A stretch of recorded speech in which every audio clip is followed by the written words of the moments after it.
buddy, put that thing back in its holster. We haven't gone anywhere. I don't understand. Check out the MichaelDukesShow.com for information on how to get access to the podcast. Welcome to the party, pal.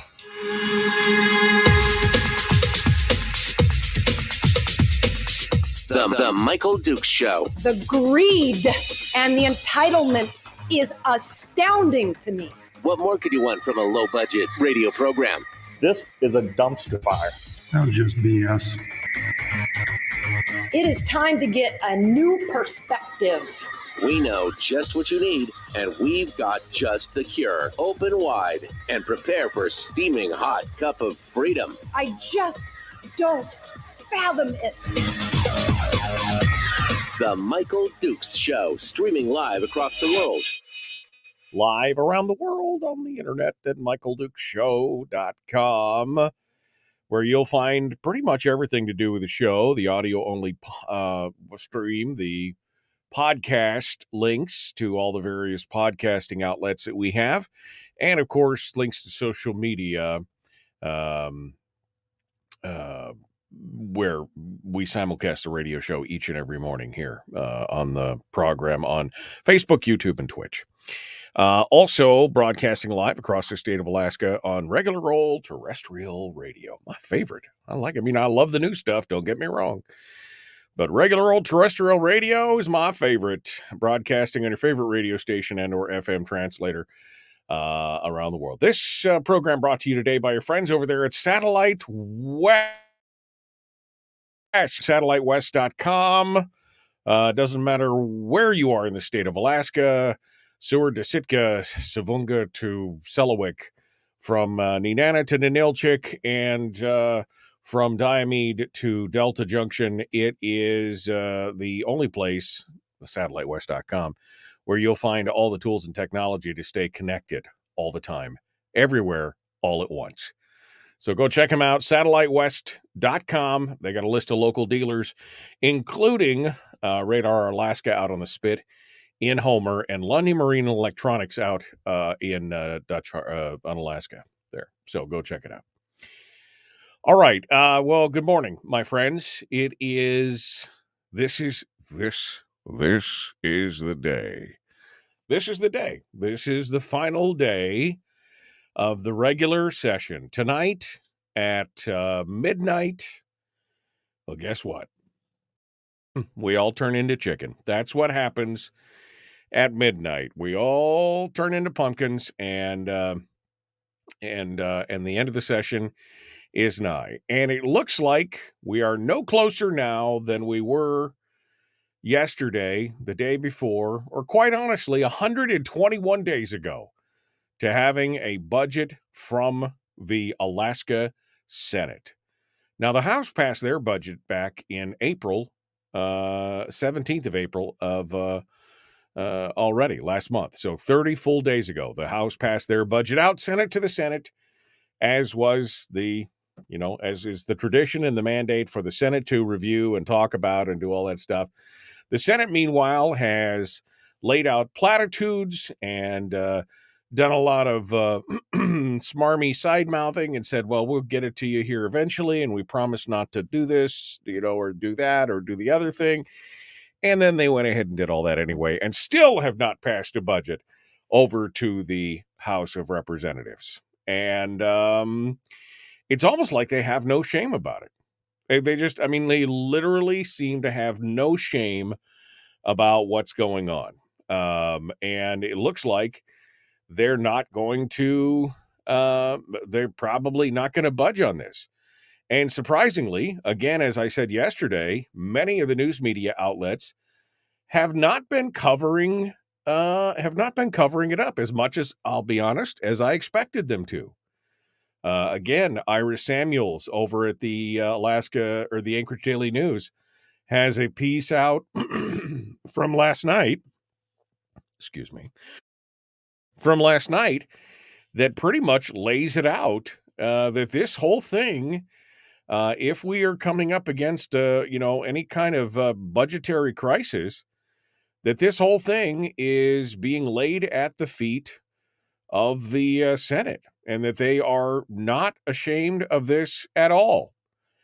And I think that that is pretty interesting. Sean McGuire also has a piece in here talking about the legislative pay raises, which was failed to be blocked. It has to be the pay raises were one of those automatic things that have to take effect, which is just such a cowardly thing. Laws that have to take effect unless they vote against them. Unless a bill is brought up and voted on, they automatically take effect because nobody wants to be on the hook as being in favor. They don't want to have to vote them in because that would put them on record as saying, yes, we need a pay raise. And so this is like the one piece of legislation in state history where basically a commission proposes it and it automatically becomes law after 30 days unless the legislature opposes it themselves, which it's just such a cowardly way to do things. I mean, it really is just so frustrating. But so here you got legislators now who can't even do their job properly. And I'm talking about those in Senate leadership right now, can't even do their job properly, but are more than happy to take a 67% pay increase. Just let that sink in for a minute. 67% pay increase from $50,000 to $84,000 a year. And then they quote Gary Stevens in the article as saying, well, I think it's a fair salary. We're dealing with billions of dollars, and I think we want to attract people. 67% pay raise to $84,000 a year, which doesn't count the $34,000 to $35,000 per year in per diem, which is all non-taxable, by the way. So they get another $34,000 a year tax-free, if you know that. And this is the state of our legislature. It is the whole thing. This whole thing is just insanity, just absolute madness and insanity. But here is one of the biggest things, which we're going to talk about here in just a little bit. Well, no, first, before I get to that, I will say that Julie Colomb has a piece in Must Read Alaska, which quite honestly, I'm thinking that I'm just going to basically read to you in its entirety. It's an opinion piece, about 600 words, that pretty much sums up everything that's wrong right now in the legislature. It is her little piece about, her expectations coming down to Juneau as a freshman and what she actually found out and discovered about how the process works. And it probably says more and says it more clearly than anything that I've read coming out of Juneau for quite some time. So I think we're going to get to that here in a little bit, and I will read you that piece because it is that good. It is that good. So we'll talk about that. But the big thing that came out yesterday, and I heard this was floating around the legislature, and I was like, what? And then it got tweeted by Jeff Landfield over at the Alaska Landmine.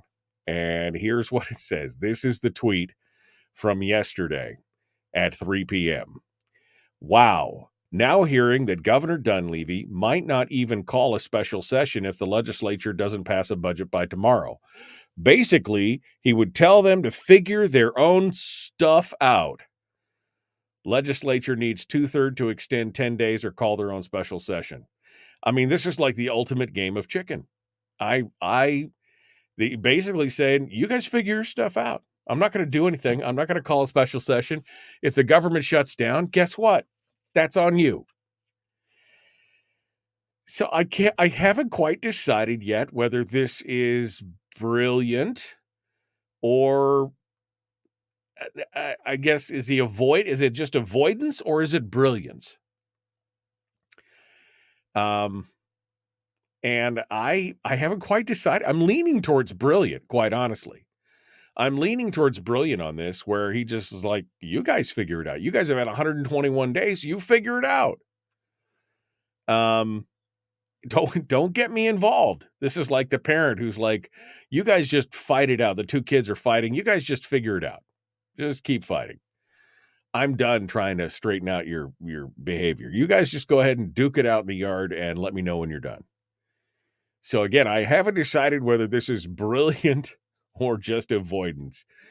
Hearing Governor Dunleavy might not even call a special session if the legislature doesn't pass the budget today. Basically, he would tell them to figure their own stuff out. Landfill doesn't say stuff, but I can't say that on the air. But it's the same. You get the, you get your own poop in a group, essentially. And I love it. I love it. Oh, man. It should be, it's going to make for a very, but it is the biggest game of legislative chicken that we've seen in quite a while. If that's the case. Now, what kills me is that the Senate just continues to basically avoid everything and tell everybody that's just how it is. That's just how it is. The ADN, Ira Samuels again at the ADN, is quoting about the 1 day remaining in the legislative session. And they say Senate President Gary Stevens, the Republican from Kodiak, said the 17-member bipartisan majority has decided not to pass a spending plan to the House unless House leaders agree to approve the plan with no changes. They said they would hold off yesterday. They would hold off on voting to advance their budget proposal until today, the final day of the legislative session. They're not going to pass the plan of the House unless they capitulate. Just with no compromise, no nothing else, that they're not going to pass the plan unless you capitulate. There is no conference committee. There is no process. There is no nothing else. Basically, unless you agree with a plan with no changes, we're not sending it to you. You know what? If I was in the House, I would give him the finger. I would literally two-fisted give him the finger. On you then, because this whole thing is supposed to be about compromise. These are co-equal branches of government, right? I mean, this is a bicameral legislature. So they're supposed to work together. They both have different parts. One has the capital budget. One has the operating budget. They've got it all done there. I mean, they're supposed to work together. They're supposed to be compromised. There's supposed to be a conference committee. All those things are done, but these kids are like bullies, and they basically said, we're just going to hold on to this until you agree with us, and then if you don't, then, it'll be your fault. No, it won't be the House's fault. It will be the Senate's fault because they have refused to work within the rules that have been laid out by the legislature. And you can't spin it any other way.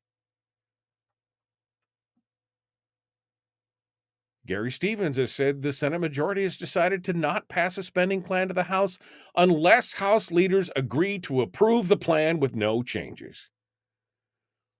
That's not compromise. That's bullying. That's strong-arm tactics. That's blackmail. And I'll tell you right now, you don't negotiate with terrorists. Because if you do, this is what it will look like every year from now on. If you give in to the demands of the Senate, this is what it will look like every year from now on. I mean, this is just insanity. Well, we'll see what happens here. We're going to talk some more about it. We've got State Senator Mike Shower coming up in hour 2. We can see what he has to say about this. I imagine it should be, interesting, to say the least. The Michael Duke Show, common sense, liberty-based, free-thinking radio. You can find us on Facebook at facebook.com/Michael Duke Show/live. If you want to come out to the chat room right now, you can also find us on YouTube and even on Twitch. We'll be back with more right after this.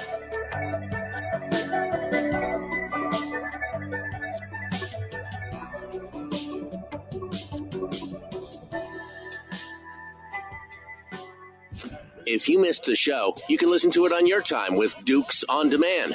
Oh, and it's free. Like America used to be. Streaming live every weekday morning on Facebook Live and MichaelDukesShow.com.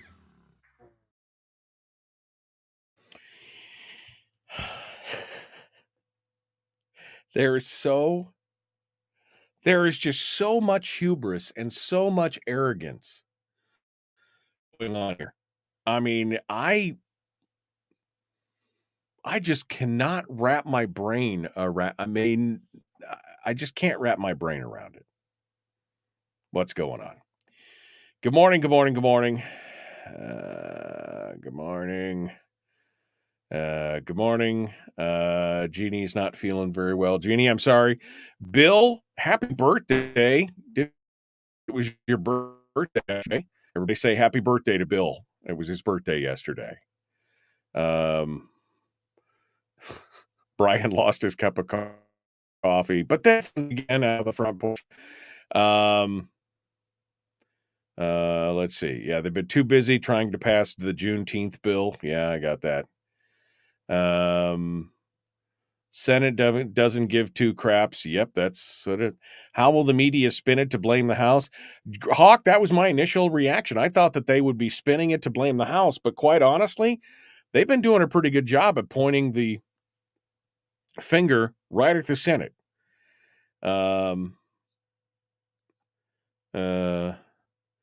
The pay raise isn't designed to attract working age people. It's designed to make it easier to be a legislator without an outside job. Yeah, to become a professional politician, which is not what the framers and founders intended. They did not. They intended to be a citizen legislator, not a body of professional politicians. Chris says it's a faux shutdown. I mean, I don't know if it's a faux shutdown or not, but shut it down. I don't care. That, again, doesn't... Go ahead. I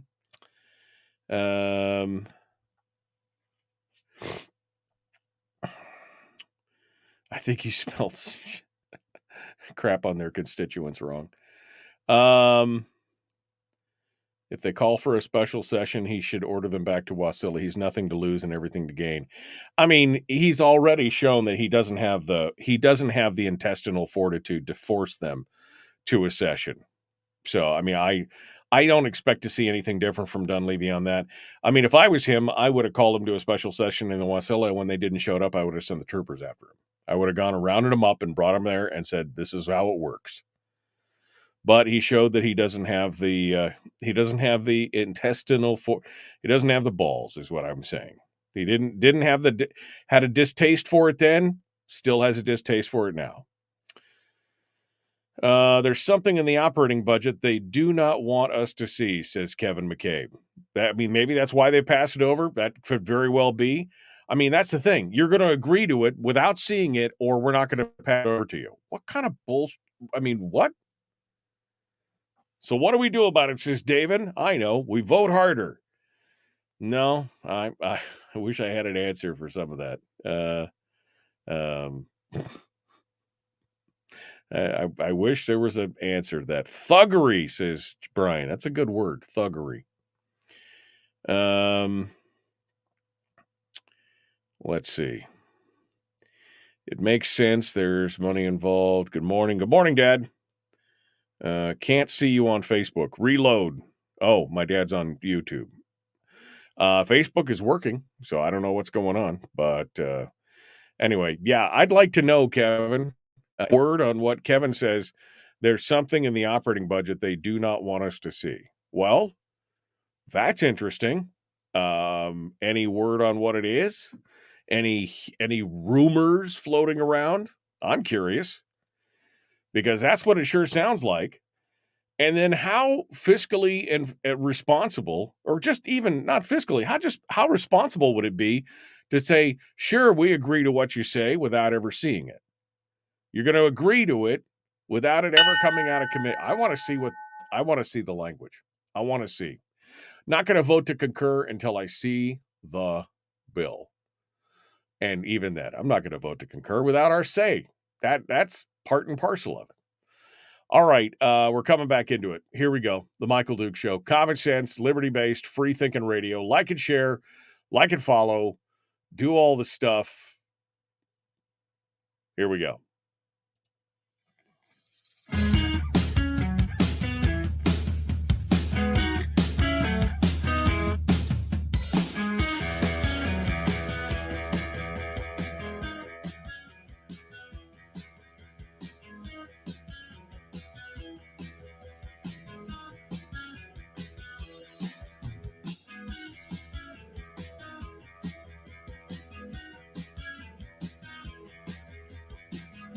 Okay, welcome back to the program. Couple interesting comments from the peanut gallery here in the chat room today. By the way, for those of you who don't know what's going on when I say chat room, we simulcast the radio show every morning on the internet. Not just on a live stream, but we also broadcast it via video. Yes, you could see my happy, shining, bearded face. It's not really that great, but you could see it on Facebook, YouTube, and Twitch. And so we got a bunch of folks in there talking to us today, as usual. But a couple comments from a couple of our legislators.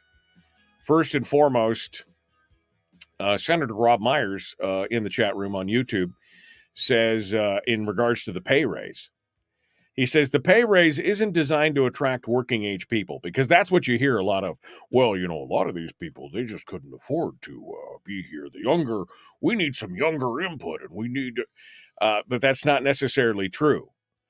In Rob Myers' opinion, the pay raise isn't designed to attract working age people. It's designed to make it easier to be a legislator without an outside job. In other words, a professional politician.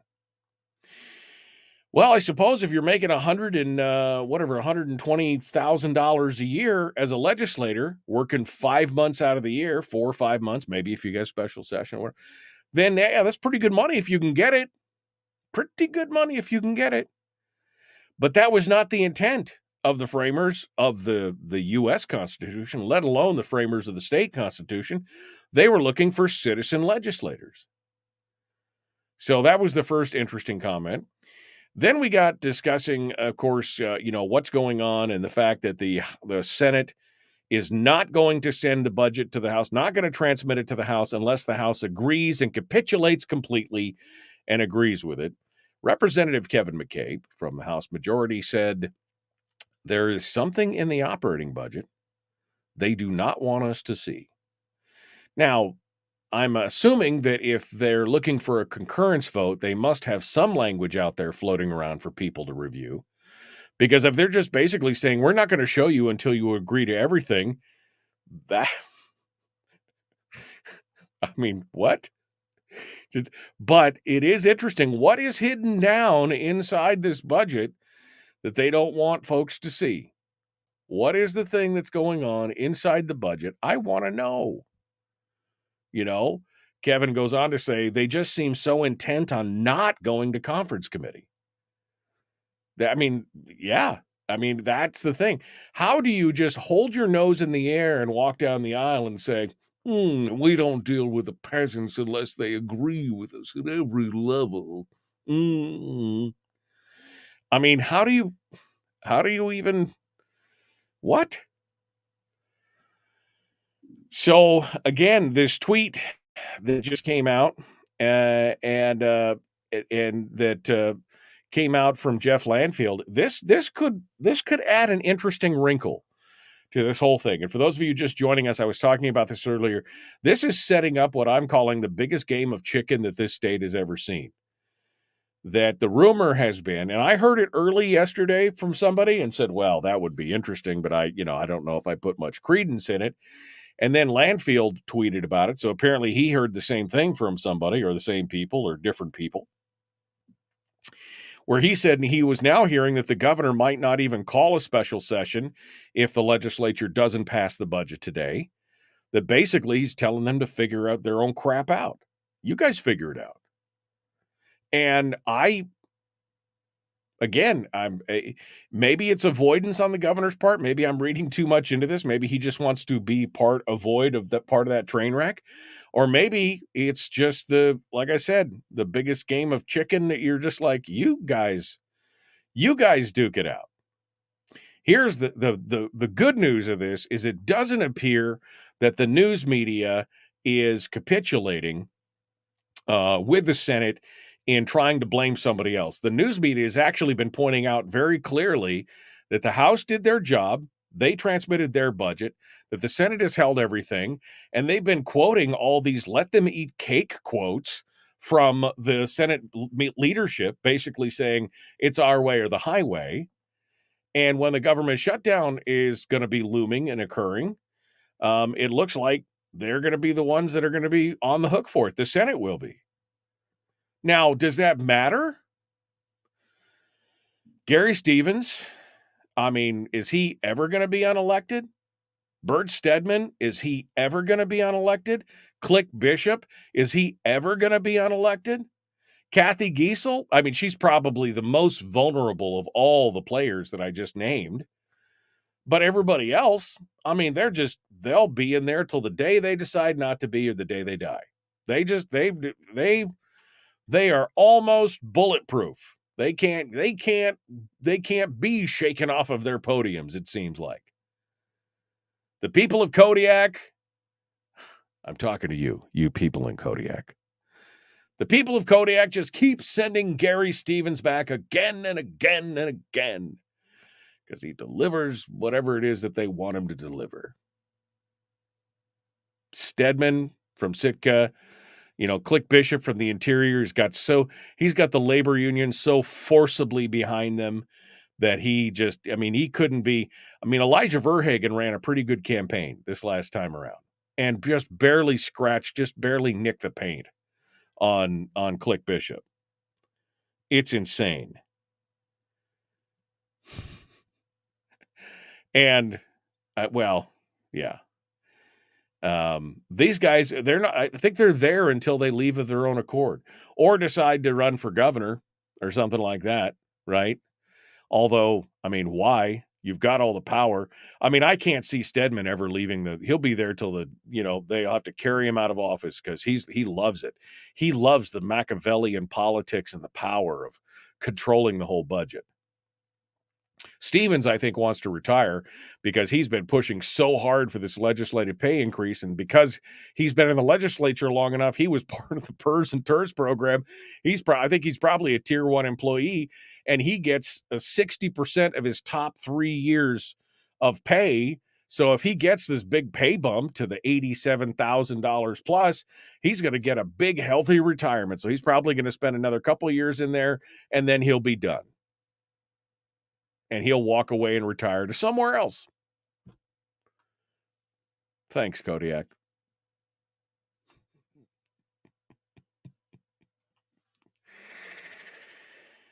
Oh, man. But this idea that somehow the governor's not going to call a special session is interesting. That is very, very interesting.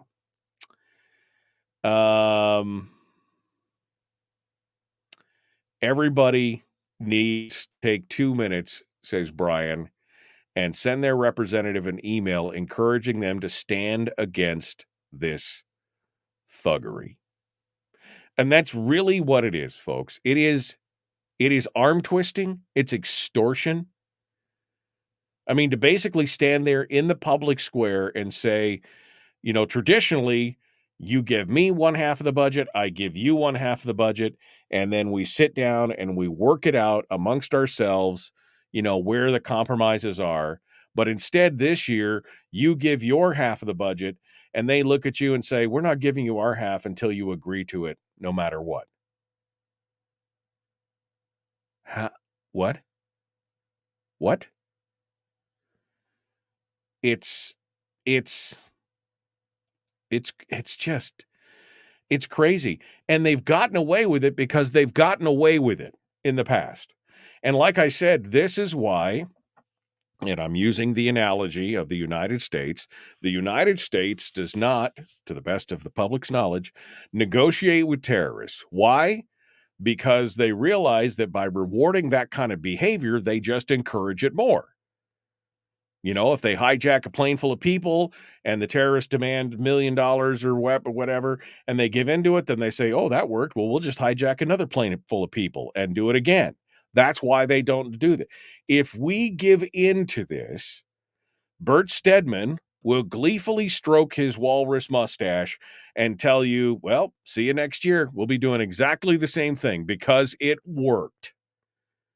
Just like it worked when he threatened the projects, the various road projects in the Kanikus Bay, and he threatened various projects in the Matsu, and he threatened various projects down in the Kenai if people didn't toe the line and do what he said.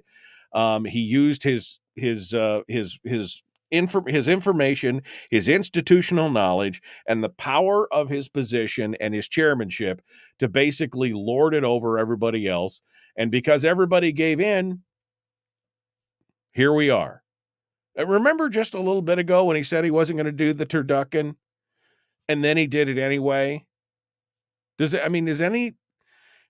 is literally Lucy and the football. I promise not to pull it away this time. Oh, I pulled it away.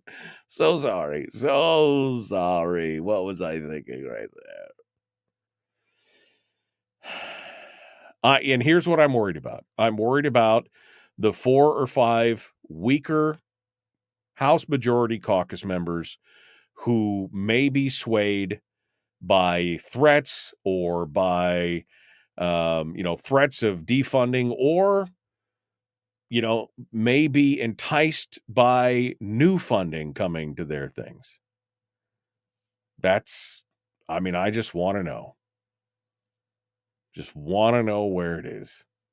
I want to know what's going to happen, but I'm concerned about those 4, that they may form a concurrence with the House minority, which would be totally I'll be honest with you, even if the budget coming out of the Senate was perfect, because of the way that they're doing business, and I think the budget from the Senate is far from perfect, even if just the way that they're doing it, holding it over the barrel, basically turning the House of Representatives into an advisory committee instead of an actual body of elected representatives of the people, I would vote against this.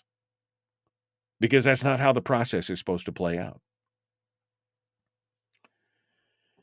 We'll have to see what happens here. But if you're a supporter, somebody just said Ruffridge and Eastman will vote with the minority. Well, I'll tell you right now, if you are a David Eastman constituent, you may want to send him an email and remind him that we don't negotiate with terrorists for a reason. Just point that out to him, that the U.S. doesn't negotiate with terrorists for a reason, because they will continue that behavior, and they should keep that in mind as they're looking at the machinations of Stedman and company in this case. Do not. This is a scare tactic. It needs to come back to the table. It needs to go through the process. It needs to go to a conference committee where everybody has their say. Not that the conference committee is going to fix everything. The fix is already in. I don't understand why the Senate's so hesitant to do this, because the Senate totally controls their side of the conference committee, right? They get to pick all 3 members because there is technically no minority in the Senate. And the House is made up of some pretty, loosey-goosey Neil Foster and Bryce Edgmond and Delana Johnson, who is the token Republican, I think, on the House Finance Committee. They could be part of it, or they could appoint somebody else. But the bottom line is that the conference committee is even going to be swayed in their favor. Why wouldn't they want it to go to conference committee? I want to know. But I guess we'll see. I guess we'll see what's going on here. I don't know why they're avoiding the conference. Maybe there's something to what maybe there's something to what Kevin McCabe said, is that there's something in the bill that they don't want us to see in the details of the conference committee. Maybe there's something to that.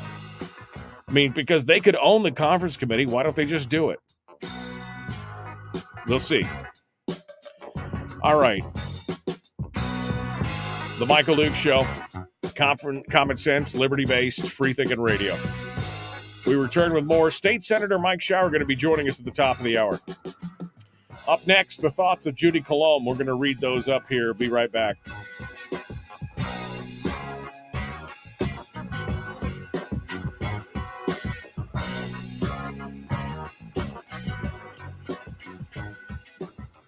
We're broadcasting live through a series of tubes. Allowing all of these entities to provide streaming stuff going on the internet. Well, it's kind of hard to explain. Sorry. Streaming live every weekday morning on Facebook Live and MichaelDukesShow.com.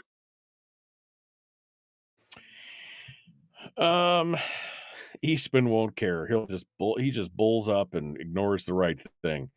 Eastman is now needed. I mean, the problem is that Eastman will do something just to, just for the giggles and the accolades and the standing up for what, to be the martyr on the field. He'll do that. But I think, if he's gently reminded that there's a reason we don't do this, and of course that's why he's outside the caucus, because he just bull China shop. Bull meets China shop. Randy says, okay. Randy says, is the House budget proposal balanced with no deficit? No, Randy. And neither has any budget in this state in the last 15 years been that way. Do we want that? Yes. But at this point, no. I mean, I know you keep going on and on about a balanced budget, but these people haven't had a balanced budget in years because they got so many different pots of money to draw from. It just doesn't do it. Oh,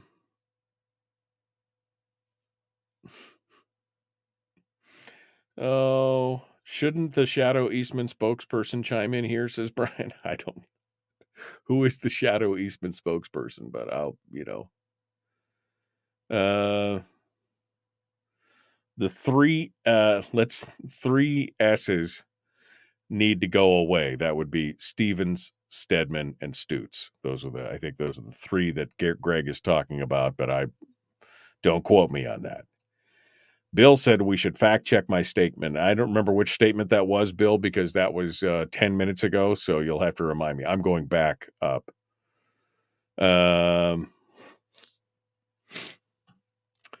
The Senate is trying to make the House an illegal binding caucus also. I mean, they are trying to force that kind of thing in their thing. Dan says they can't even do their job but want a pay raise for 120 days of hide the monkey. Alaskans deserve better. It's all about power and control. Yep. I would agree with that. It's all about power.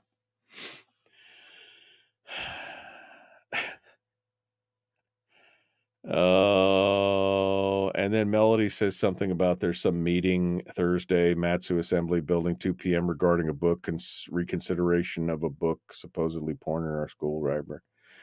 Okay, 2 p.m. Matsu.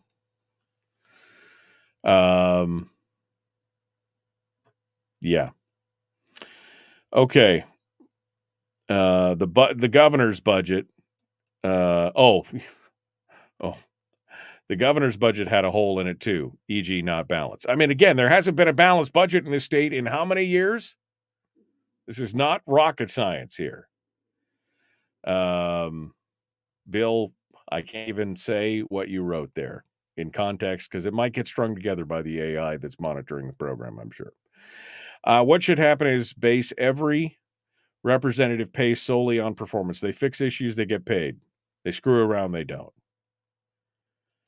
I'll do it, says Chris. He'll be the token Shadow Eastman spokesperson. Eastman is the most conservative legislator in Juneau. Do you really worry about him turning on conservative interest? Hell, they were unable to bribe him with PFD money to vote for abortion. Okay. I think you'll find that he may, just for the pure joy of it, vote to gum the works up this time, but we'll see.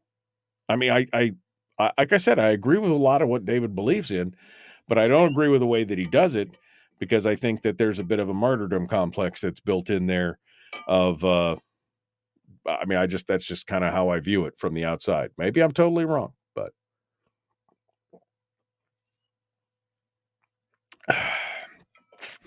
Randy, I'm not even going to engage with you today because I'm going to get pissed off if I do, because you fail to grasp certain concepts. Yes, you're right. The Senate proposed a budget that does not have a deficit for now. The House has proposed to draw from savings for now, as we've done for the last 15 years. But you refuse to even attempt to grasp some of the other concepts about people's money and things that, literally, I just can't today, because I would be tempted to no, I have no time for that today. So there you go. Brian says, yep, that's Eastman. I mean, most conservative legislator, I would, I don't know if I would agree with that statement. I don't think, well, I think that's subjective. Anyway, we'll see. All right. Well, we're 25 seconds out. We're going to jump into this.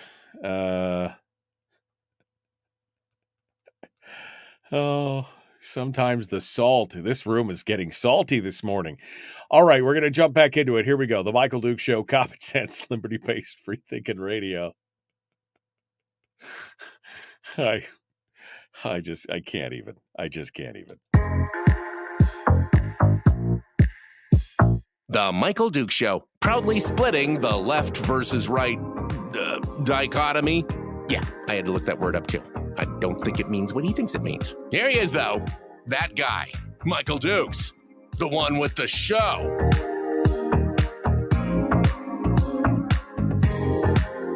No, I promise I know what the word dichotomy means. It's a medical procedure, right? I had a dichotomy or a lobotomy. I can't remember which one it is, but it's it. Welcome back to the program, The Michael Duke Show, Common Sense Radio. Hour 2 of the hour 1 of the big radio broadcast. Hour 2 is coming up. We're going to have Mike Shower joining us for his usual Wednesday, but today is the last day of session edition, the Doomsday Chicken edition. That sounds weird, doesn't it? Doomsday Chicken. That actually sounds like some kind of recipe. I've got Doomsday Chicken. It's where we're playing chicken with the budget, and the House and the Senate are duking it out, and the governor's thinking about sitting in the background doing whatever. It's some interesting stuff. We've gone over here over the last couple days, just kind of the heinous Machiavellian maneuvers that the Senate leadership especially has been exercising inside the legislature this year. And it is so very frustrating to watch all these things happen. But I can't imagine, I mean, as an outsider, it's frustrating for me, for you, but I cannot imagine what it would look like from the inside. If I was part of this, I mean, Mike Shower told me that somebody got offended one time because I was talking about some politician, and I'd be like, I would just throat punch them. And apparently they came to him later and say, he threatened me. He was going to throat punch me. That's not what I said. What I said was, if I was down there as a legislator trying to work with these people, it's an expression, people. Let's not take it literally. No, I was not literally going to. It's like saying, oh, I just wanted to throttle her, right? It's not, or him. I mean, it's not, it's a figure of speech of a level of frustration. I would just throat punch somebody. It's not a specific threat against you. although I'm sure somebody is going to take it that way. But I just cannot imagine what I just cannot imagine what it must be like on the front lines. Even these legislators that I disagree with, I got to say that they are doing the Lord's work down there. I mean, there's just some. I've been part of a elected body. Not fun. Not, especially when you are in the minority or the super minority and you have no power whatsoever. It feels like you are Sisyphus, and that rock is so heavy, and it just starts again every day. It's just amazing. Well, Julie Colomb, who's a freshman representative from Anchorage, wrote an opinion piece in the Must Read Alaska. And it's so good, and it says all the stuff that I've been thinking about when I think about working in the legislature, that I wanted to take the time to read this to you.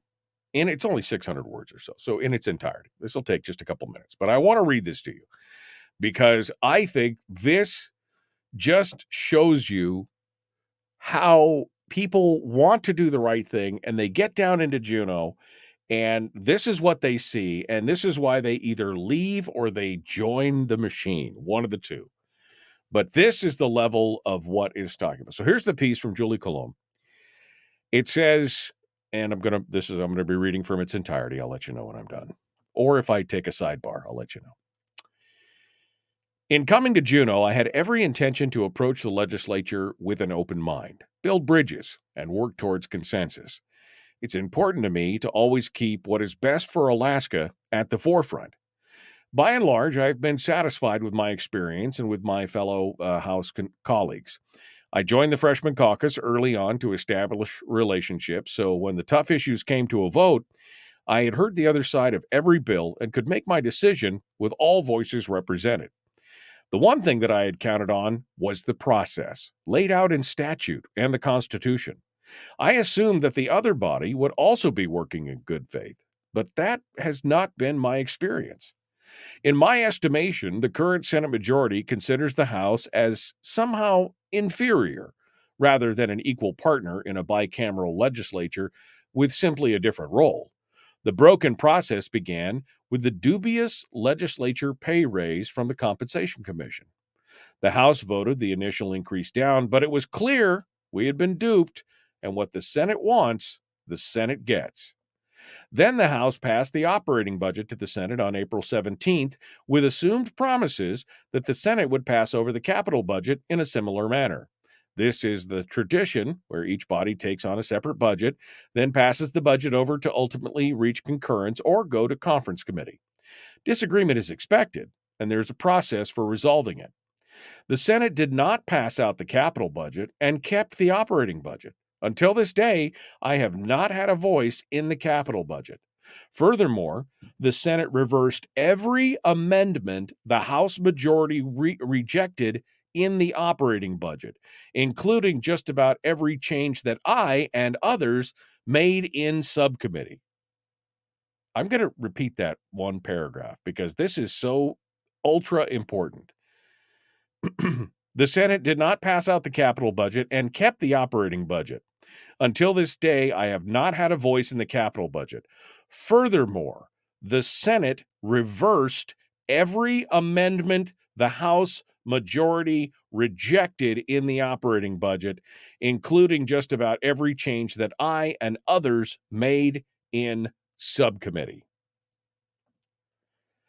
The looming special session lays at the feet of the Senate. They have little regard for the people's House and have made every effort to insult the House majority. When the Senate presented a significant PFD bill, SB 107, to the House Ways and Means Committee, it felt as though the Senate couldn't be bothered to show up and make the case for 75-25. No bill sponsor came to introduce the bill, their reasoning behind it, or to show any amount of thanks for hearing the bill. They seem to have no connection to how it affects their constituents. Career politicians believe there is no threat of not being reelected. The Senate leadership have been publicly and privately disingenuous about their approach with both budgets, even going so far as dictating how much the House can spend on capital and then not giving it to us because our projects had to be statewide and listed for their approval. What is the result of all this dismissive and disrespectful behavior? Disenfranchising the people of my district and every House district. Not only are they ignoring the majority, but they also have no regard for the House minority either. They have broken the process so that 40 representatives have little to no say in either budget. I have spent many hours analyzing and amending the budget, but now I see that the 4 months I have spent here, away from my family, was not necessary. I'm all right with compromising and taking my losses if I get a seat at the table in return. In final insult to injury, the Senate added $40 million into their budget for a government shutdown. Before we even get either budget, they are budgeting for a government shutdown. The Senate actions have had no spirit of compromise and no respect for the process nor constituents. It's difficult for those outside of Juneau to really see, but the House has made every effort to negotiate and to get the budget back to no avail. There is no negotiating going on here, only mandates. This is not how the process was designed to work at the state or national level. Misplaced arrogance based on hubris within the Senate is no way to legislate with respect for the constituency. If this is what the future holds, then there is little hope for responsible stewardship of fiscal resources in the execution of the people's business.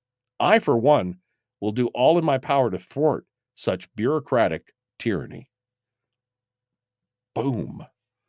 Mic drop. That pretty much just lines out the whole thing. I mean, it is a hot mess. And I'm glad I'm not the one that's having to deal with it. That's all I'm saying right now. Okay, we are coming up on the break. Senator Mike Shower is going to be joining us. One of my sources in Juneau just dropped me a message, apparently listening to the show this morning, said rumor is that Click Bishop is going to leave the Senate next year and run for governor in 2026. Good luck with that. Him and Peter Machicki, they'll be duking it out, I'm sure. All right, we got to go. The Michael Duke Show, common sense, liberty-based, free-thinking radio. Mike Shower coming up next.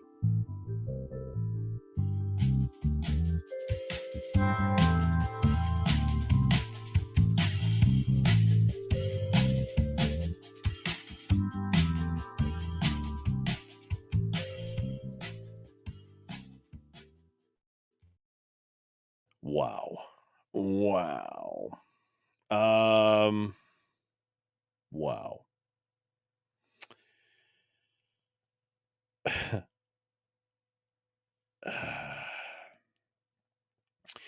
Even if the Senate sent it over today, it still needs to sit on our desk for 24 hours. We have to be able to peruse it.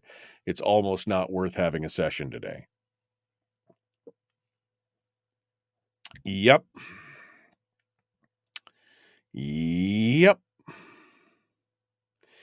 The fact that you need to explain that you're figuratively speaking, when I said I was going to throat punch somebody or I wanted to throttle somebody, that it's an expression of agitation and not an actual physical threat. He said, the fact that you need to explain that you're figuratively speaking shows the state of our world. Idiocracy. I know.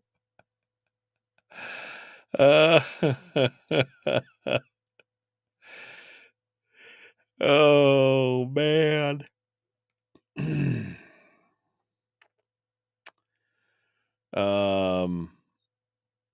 can't please all the people all the time. Mike is one of the few radio talk show hosts that's not under Dunleavy's desk, says Robert. I don't know exactly what that means, but interesting.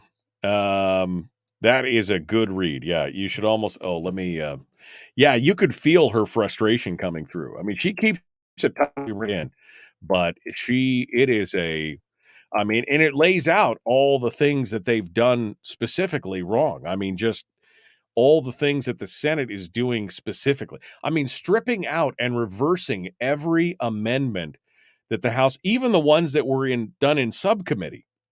I mean, right? That's always the argument about the binding caucus. Well, you'll get your say in subcommittee, except for, of course, if the other body just strips everything out. Yeah. I mean, it's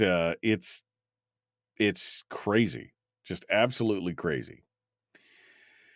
All right. I think I'm all caught up with the I think I'm all caught up with the thing. Hawk says he doesn't think Peter Machicki wants a job. He thinks he enjoys being home with his family and every night as mayor. And it may be. I agree. Who wants to spend all their time in Juneau doing that? By the way, I got a text from Peter Machicki. He wants to come on the program and talk about Peninsula stuff, which we'll do probably next week. Because I don't have time to. I didn't have time this week with everything that's going on to get in on that. All right. Oh, I didn't get a chance to talk about it. So did everybody on board here? Did you guys all lose power yesterday? Did you guys all were you part of the big power outage, the statewide power outage? People from Homer to Fairbanks lost power.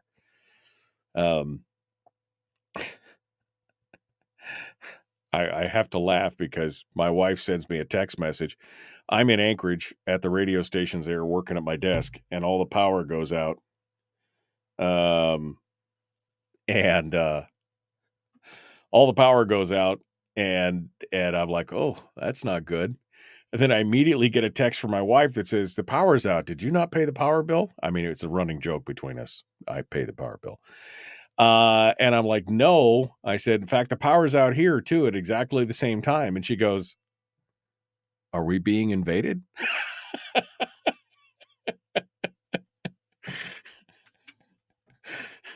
I mean, she apparently has been watching way too many movies with me about EMP attacks and everything else, and the 1 second after and all that jazz.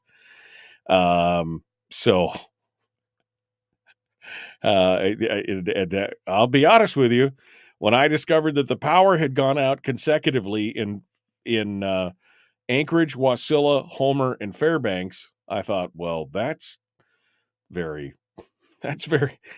an interesting coincidence, right? I mean, that's kind of a weird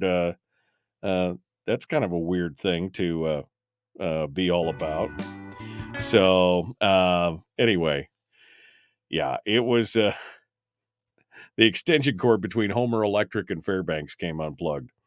Yeah, that could be it. They need to get a better cord. They need to get a better cord, that's for sure. All right, well, Mike Shower is going to be calling in today because he's got some kind of internet connectivity issue going on. I don't know exactly what's happening, but we'll see that. We'll figure it out. Okay. Let me do this here. I got to do a couple things. No.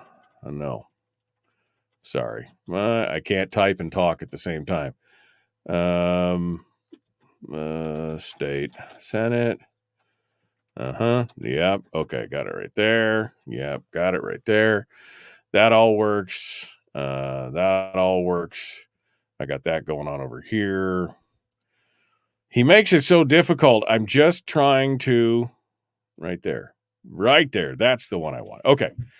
I got it. All right. So, there's been outages around Alaska, some cyber issues, perhaps. All right, well, let's go. We're going to get, I don't know why he waits the last minute every time, but he puts me in a panic. We got to go. What the number you're texting me on? You're killing me. All right. I got it. We're calling him right now. All right, here we go. What number do we call in on? The one you're talking to me on. This one? Yeah, that one right there. You ready to go? I hope so. Of course. Of course. Jesus, you are so enthusiastic this morning. 4 months. Michael. 4 months. All right. So, whatever. Yeah. Hold the line. that set it off.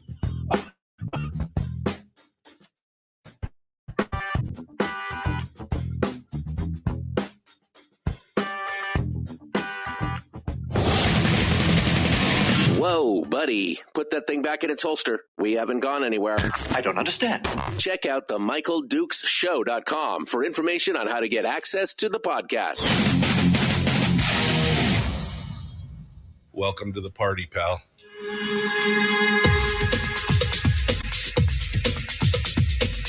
The Michael Dukes Show. The greed and the entitlement is astounding to me. What more could you want from a low-budget radio program? This is a dumpster fire. That was just BS. It is time to get a new perspective. We know just what you need, and we've got just the cure. Open wide and prepare for a steaming hot cup of freedom. I just don't fathom it. The Michael Dukes Show, streaming live across the world. Around the world on the internet at MichaelDukesShow.com and across the state of Alaska on this, your favorite radio station and or FM translator. Welcome to it, the Michael Dukes Show. Hi, how are you? You ready to go? Hour 2 of the big radio broadcast, and we are jumping right in with both feet to talk with one of our favorite legislators for his weekly discussion and commentary on the shenanigans going on around down at the legislature. State Senator Howard joins us this morning live from Juneau to talk about this. Good morning, my friend. How are you? Good morning. Sorry about the computer thing. I think there's yesterday I noticed around Alaska, a lot of places there were outages. So I don't know if they're having a cable connection issue, some cyber, Cyber shenanigans, attacks. speaking of those, something. But even here in June, we were getting the spinny wheel of death trying to connect. Yeah. So another little little DDoS attack or something right there, doing a little denial service attack. Yeah. I don't know. Working fine, but there's computer connection stuff. So I don't know what it is. Between the electricity going out throughout all of the state yesterday and the internet issues, you got to. I mean, I was laughing about it during the break with the listeners because, power went out in Anchorage. My wife texts me 60 seconds later and says the power went out here at the house. Did you forget to pay the electric bill? It's a running joke with us. And I'm like, no, I paid it and the power went out too. And even my wife, who is very sunshine, she is very Pollyanna. She said, are we being invaded? Because Anchorage and Wasilla and Homer and Fairbanks are all out of power at the same time. It does get a little concerning sometimes. When that's the first thing you think of, you're like, ooh, that's not necessarily paranoia, not necessarily a good thing. Yeah, I had a buddy, he flies for Alaska. He's a good dude, former special ops guy. And he was in Vegas last year, I think. And he fell asleep, just whatever, based on traveling. And he woke up and it was kind of dark in his room. And he opened up the windows and Vegas was just dark, which of course never happens. It is power outage. But he said the first thing his mind goes, oh, come on. He said the apocalypse starts and I'm in Vegas of all flipping places. So first thing his mind went to is pretty funny. He's like, really? He was thinking of that Stephen King book, The Stand. The Stand. Oh, yeah. No, that's a great book. I remember reading that right out of high school and being like, wow. Well, anyway, speaking of apocalypse, how's it going down there? I mean, today is the clock is at midnight, 11:59:59, and you have got some people down there that are trying to play fourth dimensional chess. Although I have to admit, the mainstream media is not giving them a lot of the political cover that I expected to happen. Even a lot of the mainstream people are saying, well, the Senate has had this is going to be their fault. I could see the innuendo right now. And this kind of stands. In fact, the quote from the ADN today which was basically they have decided, the Senate majority has decided to not pass the spending plan to the House. They're not going to even transmit it unless the leaders agree to approve the plan with no changes. I mean, Isn't it something? that's Yeah. not just hubris. That's arrogance. That's thuggery. That's coercion. Yeah, I don't know what else you call it, Mike. I mean, I've never seen this. I've heard it may have happened a few times in the past. I've certainly never seen it. The Senate has literally is strong arming the House, and as opposed to treating the House as an equal body, with slightly different, setup and roles, how they work, but it's bicameral, right? It's two bodies supposed to have equal power, if you will, in their own way, and they're supposed to have equal ability to, create the budget, process it, debate it, do their thing. And the Senate literally has had the operating budget for a month. A month. They have been sitting on it. They have kept the capital budget this entire time. They've never handed the capital budget to the House who made it. So the capital budget for all the things of projects in everybody's districts for roads and bridges and whatever, they've never given it to the House. I've never seen this before. The Senate majority, don't include the minority because we got no part in this. This ain't our plan. It's only three of us. We got no power in this. The Senate majority, Mike, and Senate finances literally has held this budget hostage. I don't know what else you could say than the words you used. It is being held hostage. It is being held as a weapon against the House. I mean, Mike, the House, what are they supposed to do? I mean, like I said, even the mainstream media is asking these questions now because how do you give top cover to that? You've never given the budget to the House to work with. Talking to House members, they're like, yeah, you know what the Senate's doing? They're saying, tell us what you want in the capital budget and we'll tell you what you can have. Right. That's not a negotiation. No, that's not compromise. No, it's not a negotiation. I mean, this is the same thing that we were talking about with the PFD. One side, full statutory. Other side, no, 75-25. Oh, no, full statutory. No, 75-25. Okay, we'll meet you in the middle, 50-50. Okay, 75-25. That's not how negotiations work. That is not negotiating. That is basically just mandating what's going on. It is strong arming. But the reason that they're doing it is because they've gotten away with it in the past and nobody's called them on their poussoir, and this is it. And I'm afraid that they may be able to sway and entice some of the weaker members of the House majority. If they get concurrence on this thing, dude, the whole face of the legislature is going to change in the future because this is what they will do every time. The Senate will basically not produce a budget until the last day unless everybody agrees. Mike, they've always been doing that, but that's been their MO. They don't produce a budget because they know in the end they get all kinds of pressure. They get a couple people to cave and they get what they want.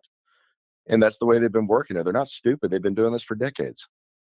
Now, all of a sudden, though, what's interesting is now they're doing it to a House that's a little more unified and not willing to play their game. And all the trickery they've been using for this, you remember we've had Senate Finance co-chairs the last couple of years have been taking, they were holding capital things hostage. They were pulling capital money out of people's districts, especially the Matsu, right? Right. Because we're just not going along to get along. Right. So they were pulling projects out, pissed people off. One of them happens to be the House Speaker this year, had stuff pulled out of her district. So go figure this time around. They're going, no, we're not doing that. It wasn't just monies, Mike. It wasn't. Here's the thing that gets me. And specifically, yes, I have a dog in this fight because I live on Connect Goose Bay Road in the Matsu. But the KGB road project had been on the books for years to finally get to the top of the list. And it's it is the most dangerous road. More people. I've lived here 8 years. 12 or 13 people have died on this road in the 8 years that I've lived here. It is the most dangerous road in the state. So he wasn't just playing with monies. He was playing with people's lives. This has been a project that has been planned for the last 10 or 15 years, this expansion project. And he basically said, if you don't do what I say, I'm pulling all the funding for this project. I'm moving the funding to somewhere else. That is playing. That's not just power. That's playing with people's lives. So what, Mike? So what? It's power. You do what I want. Yeah. I have the ultimate power to tell everybody else how to see that aphrodisiac, Mike. Greatest aphrodisiac throughout history. It's not, sex. It's not money. It's power. Always has been. That is the greatest aphrodisiac, is to have power over everybody else and be able to bend the world and other people to your will. And that's one of the problems with politicians that get this kind of power. The hubris you talked about, say it's my way or the highway. You're going to do this or else. I'm going to hold all the cards. And I'll tell you, Mike, it really is fascinating to watch this year, especially being on the outside, because I'm watching a house finally go and coalesce around this and go, you know what? Screw you. We're not going to play the game. So I can tell you right now, all these tricks in the games Senate Finance been playing, Senate majority, the leadership, I think next year you're going to see something based on the rumblings I'm hearing, is that House is going, you aren't getting the operating budget next year. Until the Senate hands over the capital budget, you aren't going to get one. I think they learned their lesson. Yeah, and I actually, it's funny, Mike, because some of them now have been talking to, like, yeah, I know you told us. I'm like, yeah, I did. I told them back in April, said, don't you dare cross. I said, you hand that operating budget, there goes your leverage. I told people that over a month ago, Mike. I said, if you guys in the House hand them the budget, you gave away your leverage. One way or another, they're going to freaking put pressure on you. And look what they did. They are absolutely doing it. We've seen this before. A lot of freshmen that didn't understand the game they're playing with these guys. And guess what? Now they've got no leverage. So they're sitting here in the last minute. And you know what we're giving them by the process? Normally, according to the rules, right, that when we pass the budget or they pass the budget to us, it has to sit for 24 hours. I asked that of somebody yesterday. I said, well, we got 24 hours. It's got to sit. We don't pass the budget. They can't. Somebody in leadership said, well, we don't have to follow that. We've broken that many times. And the judiciary has said that, they won't get involved in our stuff. I'm like, here you go again, Mike. It's like the law. I mean, you don't have to follow that. We can do what we want. I mean, it's just this.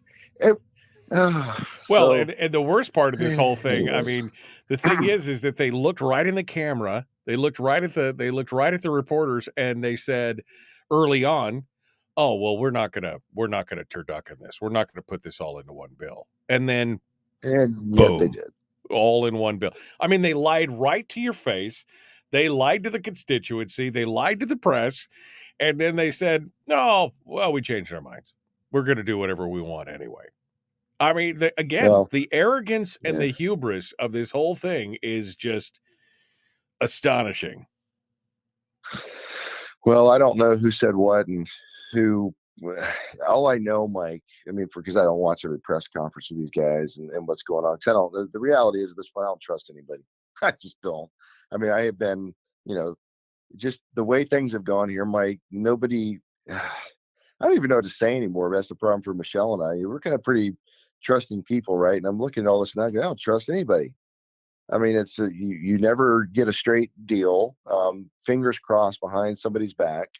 It's always a game being played. Like I said, always manipulating for an advantage, always trying to get their way, with things. But this is next level right now. Honestly, Mike, I mean, it is. I mean, this is next level kind of stuff, because to hold an entire body of the legislature hostage, trying to bend them to your will.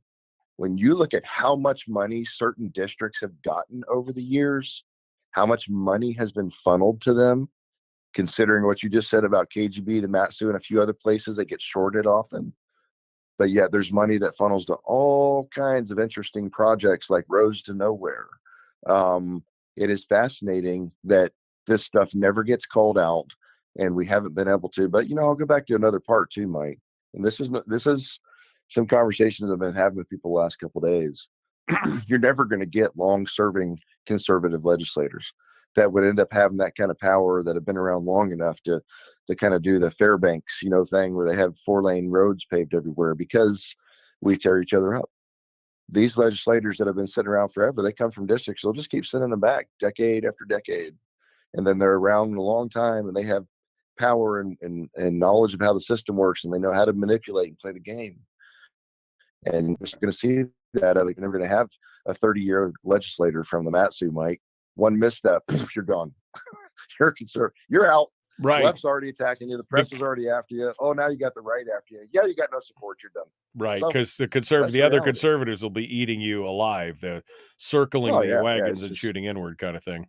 You're just not going to get that. So this is next level, Mike. I mean, you've got I know probably time is getting close, but the coup de grace for me is that while they're playing this game, while they're talking about a balanced budget and crowing about it, and they balanced it all right, but they balanced it on the backs of Alaskans by reducing the PFD. There's no fiscal plan that would look at taxes or anything else or reductions. This was balanced on the backs of the middle class and the poorest Alaskans, but they're doing it, Mike, with a smile on their face while they're giving themselves a 67%, $34,000 a year pay raise. Mm-hmm. It is Exactly. unconscionable to me It's like where we are in they this body. they slide the knife in, and as they twist it, they smile at you with teeth. I mean, it's just How do you do this, Yeah, Mike, while yeah. you're giving yourself a $34,000 a year pay raise? Legislator pay will go to $84,000 a year plus per diem if you do an average 4-month session of $36,000. Yep. That's $120,000 a year, Mike.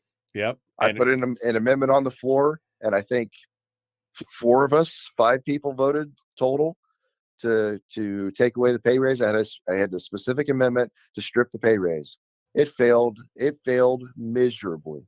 Yeah. And I'm just looking around going, how do you go home and look at your people and tell them that while all this is going on, while we're feeding government fully, while we're adding hundreds of millions of dollars to the budget, because we did, while we're reducing the PFD, we're going to give ourselves a pay raise and a pat on the back because we're doing such a good job. Don't pay attention to that because don't pay attention to that because I'm getting ready to retire and I need that big pay bump to make sure that my retirement. I can't believe that. All right. Mike Showers is our guest, state senator for District O. We're going to continue with him here in what we like to call the Shower Hour of Power. The Michael Duke Show continues right after this.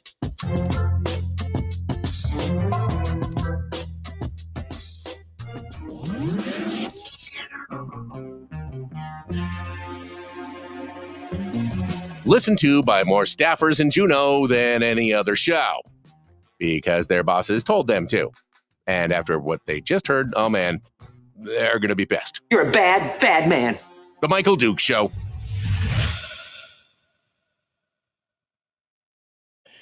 Back in the chat room, back in the whole thing here. Yes, the Parks Highway is closed today.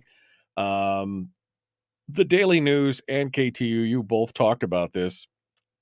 There's an Air Force, there's a military exercise going on where they're closing the road. I don't know exactly why they need to close the road, other than they're doing some kind of war gaming. I don't know. I don't know what's going on, but the highway is going to be closed for a few.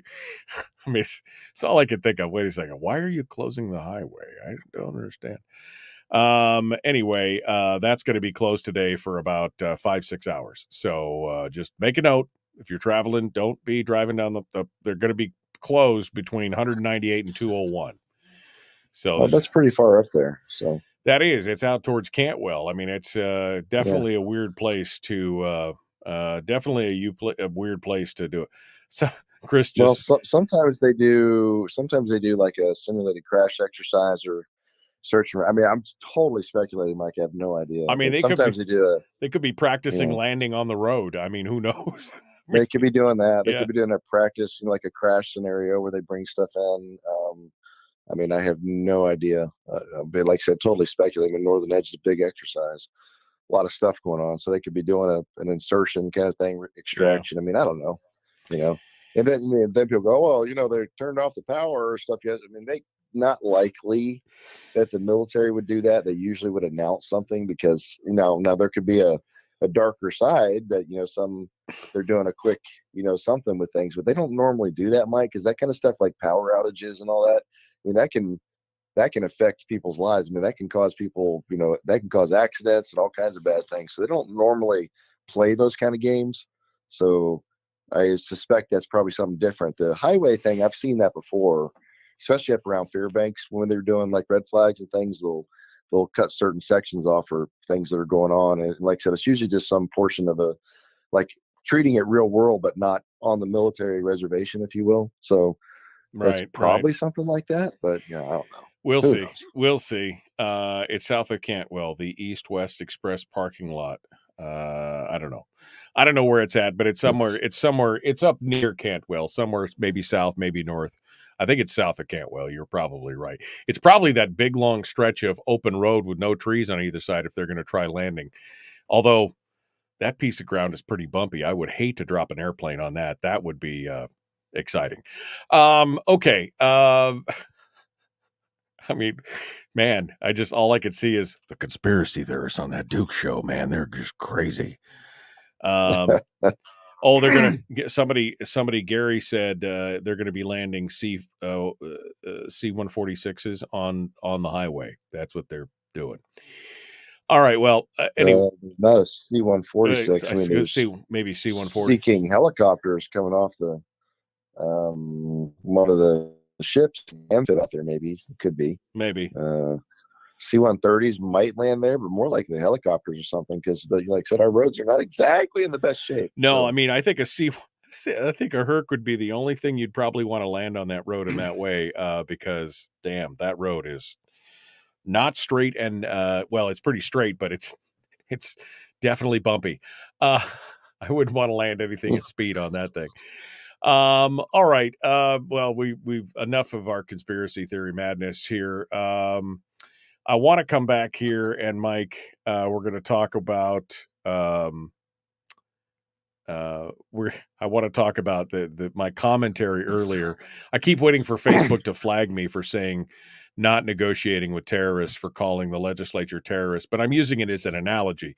Why the U.S., at least in public, I may happen behind the scenes, but why the U.S. refuses to negotiate with terrorists is for a very good reason. Like I said, you take a plane full of hostages, you demand that they release prisoners or give you money or give you weapons, and they do so. All of a sudden, you've told them, "Oh, well, this is a great tactic," and they'll do it again and again and again. It works. Yeah, it works. And so this is the same kind of mentality we need to be using in these kind of situations with the Senate, because obviously, if this works for them, they'll just keep using it. Just like Bert Stedman has been refining this process for the last 4 or 5 years with different types of arm twisting. Every time they give in, he ratchets it up one more. This is like the ultimate. I mean, he's come to this point because he's been able to ratchet it up over and over and over again. And this is like the end game at this point. This is the ultimate. If he can get away with this, then next year and moving forward, it'll be a whole different deal. Well, people are also getting a little wise, Mike, to some of the tactics that the old guard is using. And so they're having to change and use this tactic, or then they really have to ratchet up the pressure with multiple things, right? But this year is a new one. Haven't seen them actually hold the budget hostage and not even.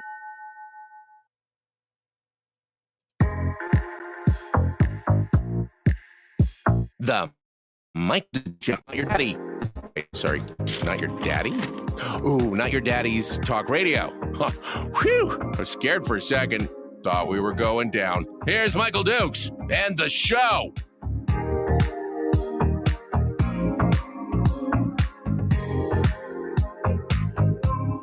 Okay, wrong. Had the wrong timer running. Hey, it's the Michael Dukes Show. We're back. We were back, but now we're really back. I was just talking with State Senator Mike Shower about my analogy that I used previously, which had to have, I said shower, not showers. My bad, man. My bad. State Senator Mike Shower. Actually, it is shower, not showers, and you're in trouble because Michelle was looking at what you posted on Facebook, and it says Mike Showers. I know. And so she's like, you better tell him that shower. Well, so because it's supposed to be shower hour. It's supposed to be showers hour of, it's supposed to be apostrophe, but I didn't do it. And then I typed it in the thing. Okay. I don't know what she's talking about. Look, it says shower right there. It does not have an S in it anymore. Well, you fixed it, didn't you? Not me. Anyway, we were just talking with Mike about my analogy earlier to say, this is why you cannot, why the U.S. as a government, as a people, does not negotiate with terrorists, because, if they take a plane full of people and then they demand weapons or money or release their prisoners or whatever, and you give in to them, they discover, oh, this is a great idea. We'll just keep doing this because it works. And it's the same thing that's happened in the past in the legislature. Oh, we'll threaten your road project. We'll threaten to pull money from here. We'll threaten to do this. And people have capitulated. And this is just the ratcheting up effect, to the point now to where this is like the end game. I mean, this is like the whole thing. So I mean, what do you say to my analogy of this? Am I wrong? Am I right? What say you on this? Well, I mean, Mike, let's think about it. They probably learned this from the federal government. This is how the federal government operates. If you don't want to do something, the feds go, fine. They can't necessarily force a state to do things, and the courts have generally agreed with that, depending on the premise and what it is. But states can go, yeah, we're going to hold our own elections. We're not going to hold your federal elections. I don't like your law. Feds can go, and this is what they'll do. Fine, but we're going to withhold funding. We're not going to give you your road. We're not going to give you your road funding. We're not going to give you this funding. We just went through the whole vaping thing again, like last session, reintroduced. And I had my same impassioned speech on the floor about I am not about to take away vaping from 19 and 20-year-old kids that are serving the military. I had a carve-out amendment shot down, brutally shot down. And I'm looking at you people and go, who do you think you are to tell a kid that they can be 18 years old, pick up a rifle, go die for their country, but they can't drink, they can't smoke, they can't vape, because we know better than you what you can do. You're body your choice, except what we tell you, when it comes to, if you don't want to get the vaccine, well, that's not your body. Oh, but, like abortions for them. Well, yeah, that's, that you're 14 years old. You should be able to make that decision without your parents' knowledge. If you're not sure what gender you are, absolutely. 10-year-olds ought to be questioning these. Oh, they're all over the map, Mike. But, when it comes to, some things they don't like, vaping, we're going to shut that off until you're 21. I mean, the point is they use these things and they say, well, but we need the money. I mean, if we don't agree with the federal law, then they'll withhold funding from us. I'm like, you mean like what we're doing with marijuana? Because that's not federal, but that's different. You see, Mike, that's my point. There's hypocrisy to spread around all over the place, and they're doing no different than others do. And the Senate majority right now is using the budget as a hostage method, and it's not giving the House the opportunity to get it until the very end, where they have no ability and no time to do anything with it. So it's pass it or else, hoping that the blame would be put on the House, that they've always done in the past, right? They've always gotten the press to go, see, it's their fault. It's their fault. We gave them 22 hours to debate it and fix it, although we've had it for a month. But this time it's not working, Mike. I think they overplayed their hand. I think the House said, you know what, screw you. We're done with these stupid games. That's what I'm hearing. The press is going, you never gave them the budget. How can you blame them? You guys are the ones. I think it's kind of breaking down on them, Mike, for the first time since I've been here. Their games are not working. And I think they're bottom line. I have to laugh, and this is just on a personal note, on the vaping bill, because again, Stevens was quoted in there saying, well, we just want to get people to quit smoking, so that's why we're going on this vaping bill. And I'm like, you moron. The easiest way for the cessation of smoking, which is demonstrably more damaging than vaping, that's what England did. England embraced the whole idea of vaping, and they reduced their smokers in the UK by over 50%. And they said vaping is 95% safer than smoking, and they embraced that, and they did it, and it was used as a cessation tool. And now they're saying, well, we got to stop vaping because we want people to stop smoking. Well, my head is going to explode. And first of all, people who use tax law to try and behavior modify somebody is, again, the throat punching must commence immediately, because using as a tool for behavior modification is blatantly just wrong. But that's what they continue to do. They know better than you, Mike. They know better than me. They know because they've been appointed and anointed from on high. Well, look, I mean, Gary's a nice guy, right? He is genuinely a nice guy, and he cares. He's trying to do something that he believes is a good thing. But fundamentally, I don't agree with the process. I don't agree with the tax without a spending plan in place. I've said that repeatedly. I'm never voting for a tax. You might as well just throw the money out the window. Well, most of it's going to the cessations, but still going some to the general fund. We're going to spend it, every penny. So that's number one. Number two, you're telling, again, which you go on base and ask, Mike, and they'll tell you, please don't take that from us. I was talking to a rep from up north, some of the bases, and he's going to say, no, like it was either the number one or two thing. Please don't take. You're already taking the drink. We can't have a beer. You've already taken cigarettes from us. Please don't take this. I don't care. I know better than you. So see, my point, that what frustrates me, Mike, is that there's a lot of, the good idea theory of things. That, we should do this and we should do that. And if we don't do this, then the feds are going to withhold money and et cetera, et cetera. I'm like, so what? How about for once we do the right thing and go, you know what? With that mindset of we're not going to take away your freedom, then we're not going to do that. How about, Mike, if they can't vape because that's not good for them, I'll go back. Let's talk. Let's take some of the harsh issues. All right. If they can't vape because it's terrible, how about they can't have an abortion until 21? How about that?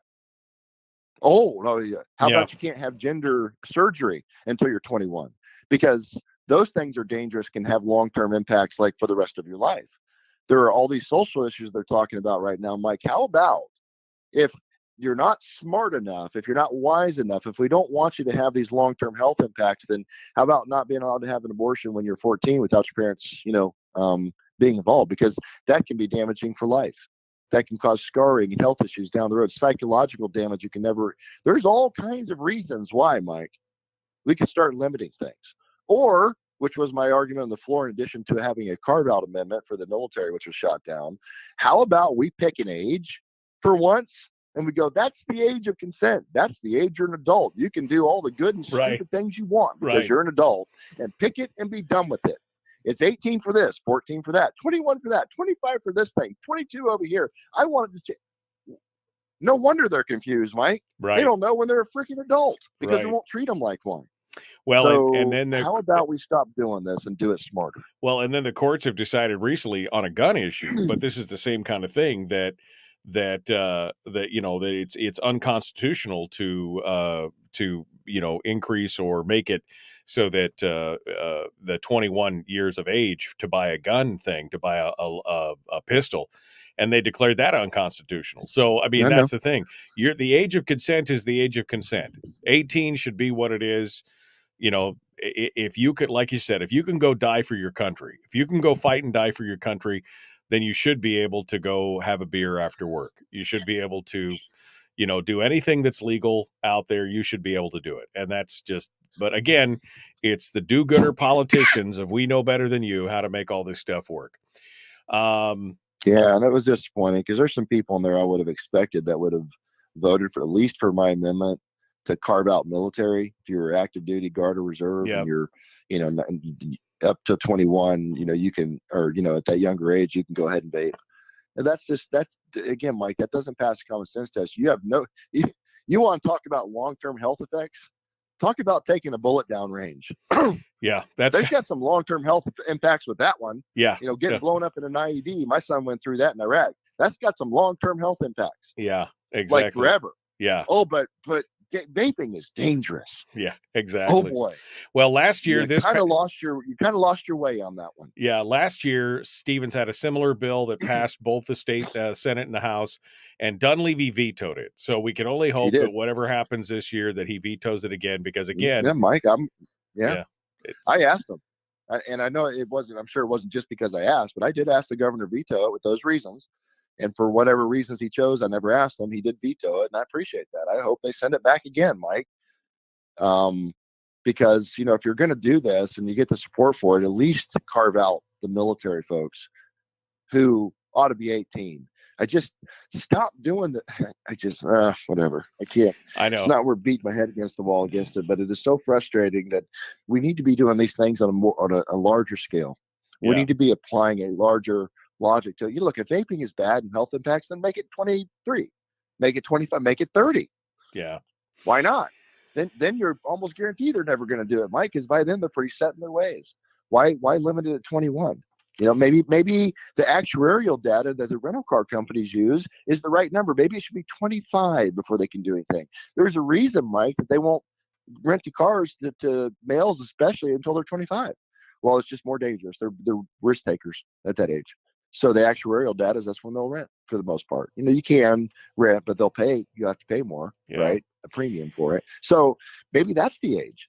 If the actuarial data says there are more risk takers at that age, maybe it should be 25. Let's put that in. Can't drink a beer. Can't smoke a cigarette. Yeah. Can't vape until you're 25. How do you think that's going to go over? Well, that's just too much. That's just where is it, Mike? Where's the age? When do we start treating our kids like adults? When do we start training them to be adults as opposed to keeping them as adolescents as long as possible, and then wonder why culturally, one more reason, we're completely upside down because we never teach our kids to be responsible. Yeah, exactly. Mike, we had to pass a bill on the floor the other day and debate it that talked about training them how to balance a checkbook. What is wrong with our society? Goodness gracious. Well, what's wrong with the society that wasn't taught, first of all, at home, and second of all, shouldn't we have some of those basic lessons be taught? But no, we're going to teach them about the victimhood that they have, but we couldn't possibly teach them how to balance, All right, crazy. We're going to come back for one final segment, and we're going to have Senator Shower put his turban on. He's going to play Kreskin for us and predict what's going to happen here in the next 48 hours. We're going to see what happens here. The Michael Duke Show. Common sense, liberty-based, free-thinking radio.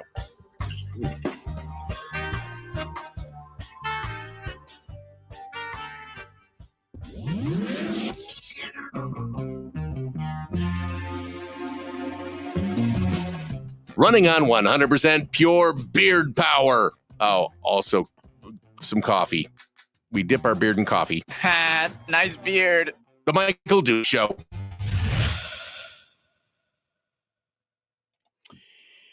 Okay, we're back. This is and obviously anybody who's watching this video understands that this is a touchy subject for me because I've been vaping here for the last 4 or 5 years, but it keeps me from smoking a pipe or cigars or I do that. It was my choice to do that. I enjoy it. And again, all the data, they're completely ignoring the data. England went exactly this is a sidebar, totally sidebar, and probably nobody cares about this but me, but England went 100% in the other direction. The National Health Service embraced vaping as a secession tool. And like I said, the smoking in the UK has dropped by over 50%. The Royal Cancer Society had commissioned studies that shows that it's 95% safer than smoking. Is it risk-free? No, probably not.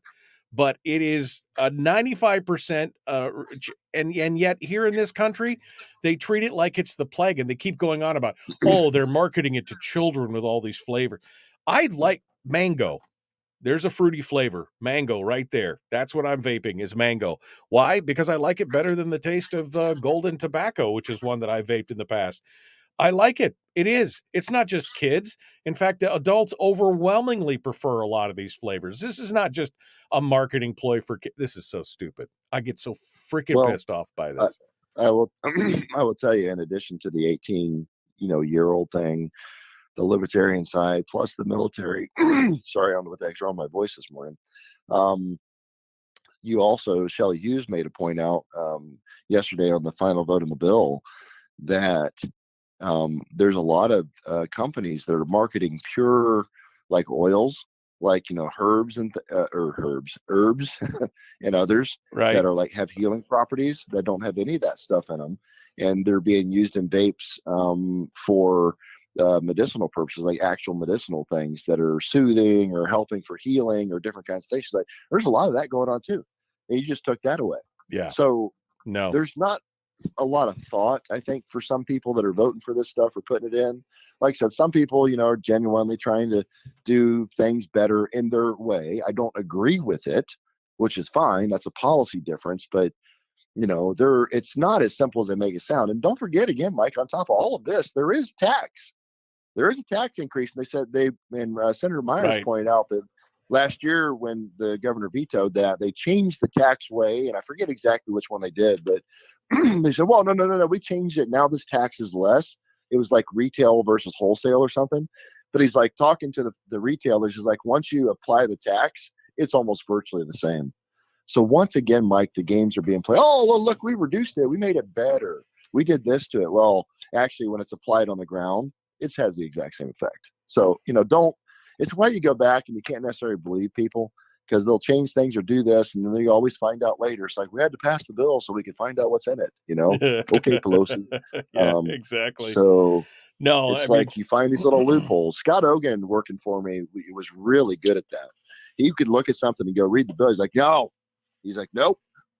Go pull a statute out and look at where it says amend this or add this new subsection. Once you read it, he taught me that because I didn't understand. Most people don't have any idea how to read a bill and how it applies. But go take the bill and insert it into the actual statute, those big thick books, and read the whole thing. And you're like, oh, in context, whoa, in context, you mean, right? Yeah, that's not good. That's what it does. You're like, yeah, the sponsor gives you a flowery explanation of how great it is.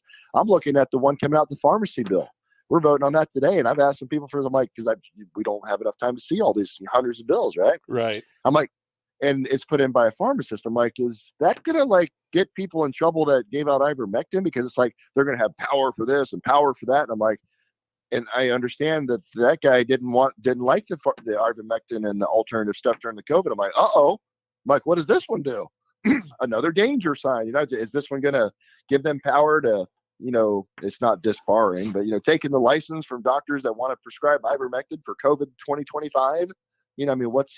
There's always these little things like that, Mike, and it's just a slide in. And if that was against the alternative treatment legislator and he's putting a bill in, okay, what's that going to do? Now, maybe not, but it's a legitimate question to ask. And you see this crap all the time, and you're like, what does it affect? You better read the statutes, and you better understand how they're going to do it, because they can take that bill and you give them legal authority, and then they write regulations. And who knows what that's going to say at the end of the day. So, well, that's why I was so frustrated, for example, with the ranked choice thing, because there was 26 or 27 pages in the voter manual, but that was just the changes themselves. It was not the law as a whole, so you couldn't read it in context. Just another fascinating point. Mike, according to Alaskans for Better Elections, it's the most simple thing ever. Yeah. I get that email that hate it and one that likes it, and it's like, well, I found it very simple. It's very easy. I'm like, oh my gosh. You have no idea what changed in that. All right. Well, we got to get back to it. We're going to talk about the last hours of the session. Let's continue here. The Michael Duke Show, common sense, liberty-based, free thinking radio. Like and share, like and follow, do all the stuff, YouTube and blah, blah, blah, blah, blah. Let's get to it, shall we? Here we go.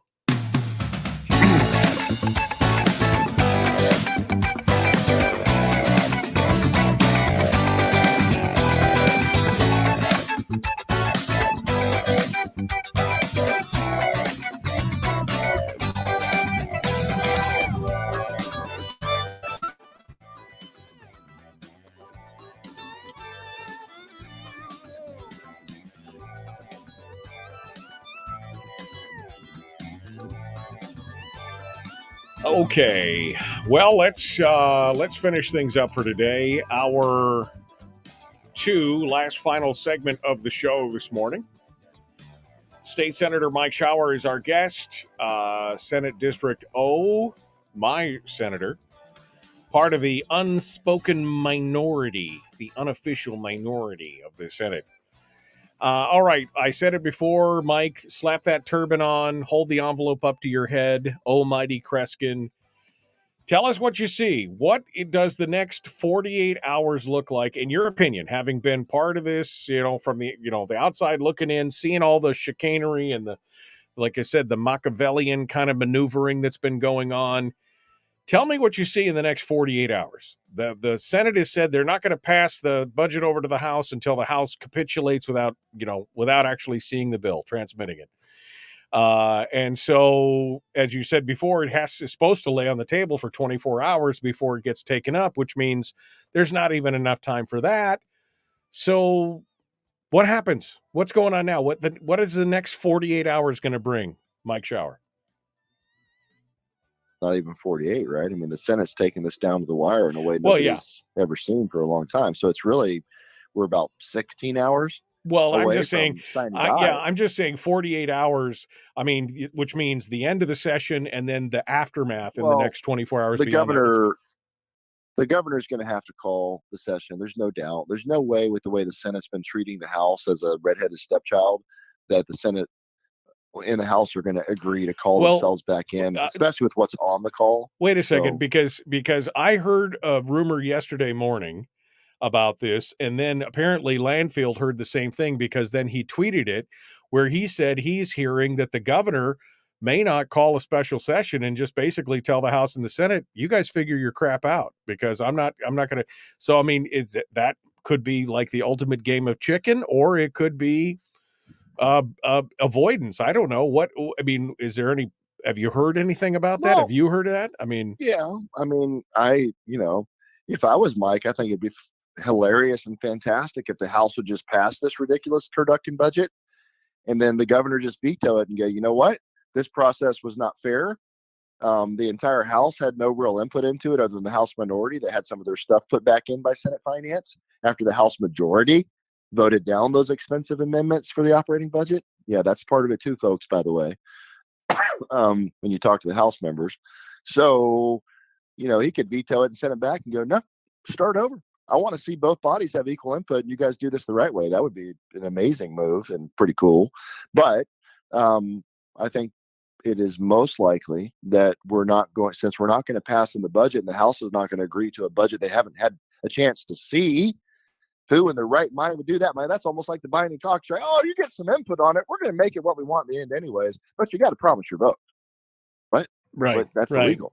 No, not here though. Not Alaska. We don't follow those rules, and the judiciary said they're not going to get involved in our, the way we do business. Okay, noted. So that being said, the House would be just incredibly unwise to pass this budget at this point, especially because, and like I said, more so even the budget, Mike, and talking to a number of House members, it's not the budget per se.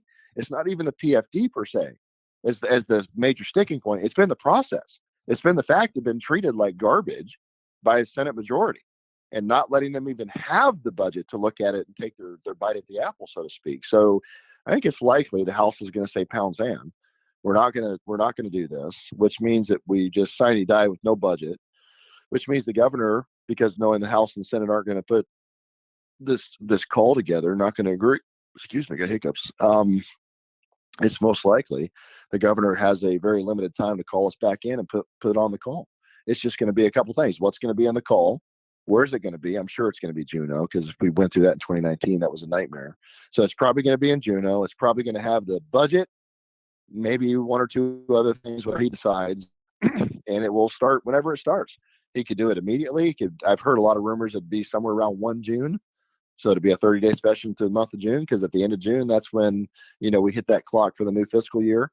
Now, they've shoved money in the budget, strangely, for a government shutdown, making sure people can cash out their leave and all that. So another little trick up the sleeve the Senate's put in there on top of everything else. So it was interesting. And you're going to love this. There's a fascinating one I found. So, that each year, two very important and powerful councils. So you got the Budget and Audit Committee, and you got the Legislative Council.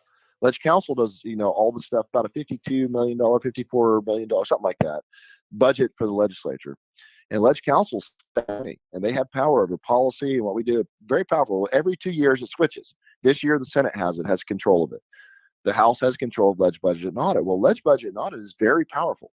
That has the ability to audit agencies, what's going on, that independent authority, right? And it has a $2 million budget. Senate Finance stripped that away. The other body, when it had power, in addition to how they've been treating them, you see where this is going, Mike? We're going to not give you the budget and give you a chance. We're not going to give you the capital, but we're going to hold it hostage. We're going to strip out your money and authority. It was put back in, found out on the day, 2 days ago when we were debating it. All of a sudden, at the end, there's some cleanup stuff here. This is just a cleanup amendment. I had one of the finance members turn around and look at me like, this isn't a cleanup amendment. Mike, that was a strong arm tactic. That was to hold a committee chairman in the other body hostage, who is very conservative and has been asking hard questions as the Ways and Means Committee chair. Yeah. That's what I see out of it. And who, by the way, hired Donna Arduin, who I'm pretty sure a lot of the old guard really, really don't like. So was that punishment in addition to coercing them? Because then it got added back in, because I think they found it and go, what the heck is this? And Ben Carpenter, this is the level of chicanery that's going on. Well, and Ben Carpenter said not only that, they then placed that budget underneath the council. instead of having So it be, they it's have supposed to be a standalone independent committee, according to statute and everything else. And through when they put the money back in, they reinstated it under the council. So, like I said, Mike, the level of manipulation here is next level this year. I actually saw a landfill quote. He said that he talked about the budget vote, the increase to our pay. And he put up something about, he's like, yeah, these same people that voted again, for the pay raise, basically by not voting on the House Bill 135 the House put up yesterday, they're going to go talk about the pay raise and how they were against it. And he's like, they just voted to give themselves a pay raise. He's like, that's next level hypocrisy. Well, he ain't wrong. And I'm seeing some next level manipulation this year with the budget and how they're moving money around, holding other bodies and their chairmen at risk, or basically putting them under their thumb. I mean, Mike, they're not even in the closet anymore. It's like full on warfare. It is amazing to watch, and not in a good way. But I think because of all of this strong arming and this manipulation and holding the budget hostage and treating the body like a second class citizen, I think that's kind of, like I said, I think it's backfired. I think it's, instead of making a lot of them cave, I think it's made them mad, and I think it's kind of coalesced them. So. We'll see. I mean, somebody could cave. It happens every year, right? There's always a couple people that give up. It doesn't take that many to pass this budget and give the Senate, the Senate gets its way again, but maybe not. So, I mean, who knows? By the end of the day, we'll see. But it is very likely that we will leave this 4 months when Texas does it in 2. right. Never get the job. It's just too hard. It's just too complicated. I'm like, yeah, we must have a great education system for all the money we're throwing at it, because we can't freaking do the budget in 4 months. So we will probably sine die tonight with nothing. The governor will likely call back a special session at whatever time he chooses, with what he chooses to put on it. And we'll go into a special session and we'll start over and see where it goes. And so, that can happen a number of ways. I don't know how else it's going to play out at this point, Mike. Well, because you have just completely, the Senate finance table, including the Senate majority leadership, pretty much have torpedoed their relationship with the House right now. And, it's not like this is, people have long memories, Mike. And it's not like this is, we're going to go on to a new session next January with new people after election. It's the same people. Yeah. Sitting in this body going, how you treated us, you think they're going to forget that next year? Mike, this was not a good way to do business. Nor is it good governance. No, Really it's not good governance. It's not fair. It's not living up to the principles. It's not living up to the actual policies of the legislature. They're just making stuff up as they go along because they feel like they're due, and they can do, as you said earlier, we could do whatever we want. Okay, well, there are consequences to actions. That's what it comes down to. State Senator Mike Shower, my friend, thank you so much for coming on board. As always, I appreciate it. I guess we'll know more tomorrow. Next week should be an interesting discussion. Yeah, unfortunately, it looks like we'll have a few radio programs in June to talk about. All right, my friend, hold the line. Folks, we're out of time. Tomorrow's another day, The Michael Duke Show. Common Sense Radio. Be kind, love one another. Kevin McCabe makes a comment, which I think is pertinent. The problem is the governor doesn't call the special session, then the legislature can do anything they want. They could talk about it. They could have anything that they want in the special session. If the governor in a proclamation and narrows the focus, then they just have to do one certain thing. So it's going to be interesting. I mean, if the governor didn't do anything and just vetoed the budget, that would also be an interesting thing. I don't know what's going to happen here, but the whole Confucius. Kevin's right, Mike, but remember too, they have to get 40 to do that, and I don't think they have 40 people with how they've torpedoed this relationship. They're certainly not going to get the vote of the 3 Senate minority members. That doesn't sound like a lot. Yeah. But when you start talking a couple of bodies over in the House, well, that starts to make a big difference. There are times where our vote matters. Depends on how we've been treated, right? We haven't been treated like crap, in the Senate. And we still, even to this day, Mike, we still have people talking about us. We just had a constituent of Senator Hughes a couple days ago say, he was calling in one of the Senate Finance co-chair's offices to, voice some concerns. And the staffer was saying, well, they're just terrible people. They're hard to work with. We are still being stabbed in the back, Mike. by the Senate Majority Coalition that said, no, they're the bad ones. They're the ones that talk about people. They're still doing it to us today, but it is our fault. Yeah, of course it works? is. Of course it is. Of course it's your fault. It's going to be hard for them to get 40 to put it on the call. And the governor's got a real shoot. I think it's only like an hour after signing day. I think he has to make the call. So they're probably prepping, the proclamation now to get it on there. But I don't see how this body, with how it stands today and how people are being treated, primarily by the Senate Majority Coalition, I don't see how they're going to get 40 votes to come back together and put something in the call. I mean, we were a lot more in 2019, and we couldn't get the numbers to come back and do it. So I don't know how you're going to do that now. They've just completely torn this building apart with their scorched earth tactics. Crazy.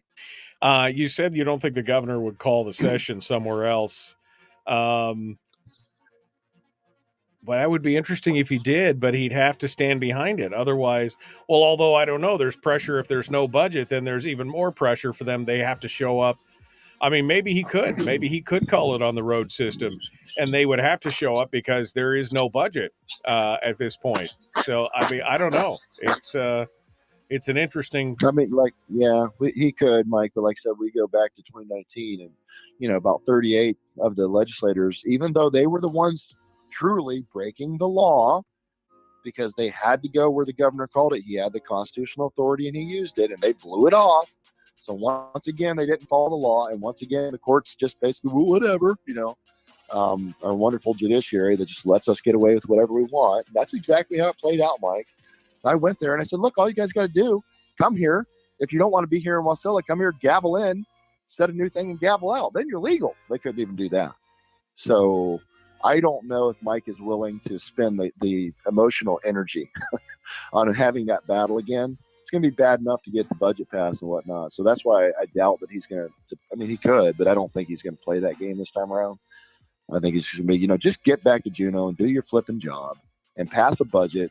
Give me something so we can move on. That's my guess. That's probably what's going through his head right now. But I don't know. Well, Mike Shower, been a long, strange, interesting trip it's been. Right? I mean, that's kind of where we're at right now.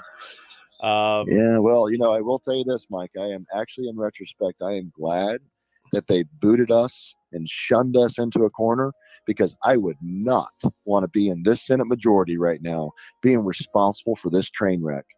I am actually very happy to be sitting in a minority of 3 watching the train, because I think I just exited the train. I stepped off as they put the throttle to full afterburner, and the sign as they busted through it says, bridge out ahead, full speed. And I'm watching the train as it's going to go to bridge. I'm like, see ya. Bye, guys. I ain't a part of this freaking mess. This is Roger Hollow's dumpster fire, Mike. So I'm glad I got booted at the beginning, because I wouldn't want to be responsible for this mess. This is just like my favorite quote from Tropic Thunder. You never go full retard. It just happens. It just happens. I'm glad to not be a part of it. Yep. This is what arrogance and hubris brings you right here, my friend. Maybe, just maybe, their sins will find them out. We'll see what goes on here.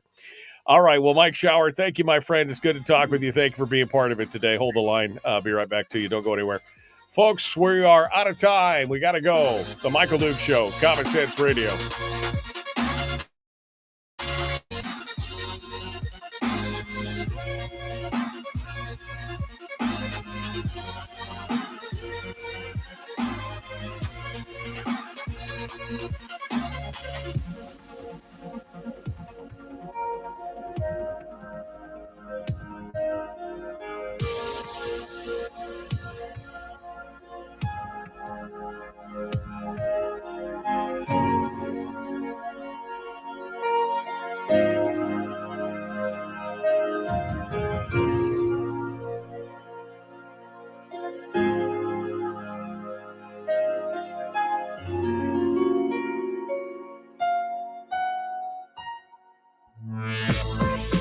We've shed our terrestrial radio skin, and now we are slimy lizard internet people.